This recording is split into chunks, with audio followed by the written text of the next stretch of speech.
Sais-tu qu'une simple goutte d'eau peut décider de la validité ou de l'invalidité de ta prière?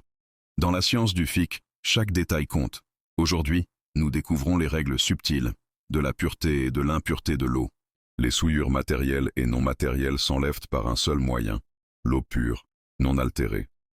Qu'elle vienne de la rosée, de la pluie, de la neige, de la glace, ou même de la mer.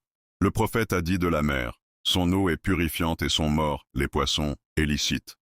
Mais qu'en est-il de l'eau dont il reste après qu'un animal ait bu, ou après une femme en menstrue, ou même après une personne en état de janaba? Les savants expliquent, tant que rien d'impur n'y est tombé et que ses qualités, couleur, odeur, goût, n'ont pas changé, cette eau reste pure. Mais si l'eau change dans son goût, sa couleur ou son odeur à cause d'une substance étrangère, alors elle n'est plus valable pour les purifications. Même si cette substance est pure, comme du safran, du goudron ou de l'huile, car l'eau perd alors son caractère originel. Et si l'on ajoute du sel à l'eau, les savants divergent. Certains disent, le sel est une terre, donc il ne change pas la nature de l'eau. D'autres disent, le sel est une nourriture, donc il altère son usage rituel. Ainsi, une simple poignée de sel peut diviser les avis des juristes.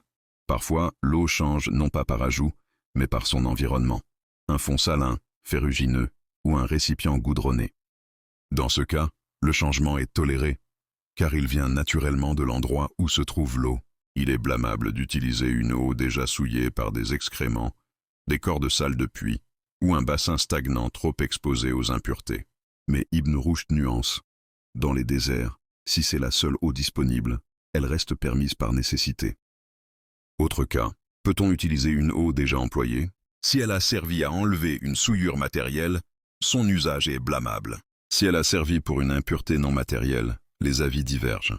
Les juristes parlent de répugnance, mais non de nullité. Et si un chien lappe l'eau? Si une bête sauvage y touche? Ces cas sont déconseillés, sauf en cas de nécessité. Mais l'eau touchée par des chats ou de petits animaux domestiques reste utilisable, car il est presque impossible de s'en préserver. Si un animal terrestre meurt dans un puits, mais que l'eau garde ses qualités, alors on retire seulement une quantité équivalente au volume de l'animal. Mais si l'eau change d'odeur, de goût ou de couleur, elle devient impropre à l'ablution.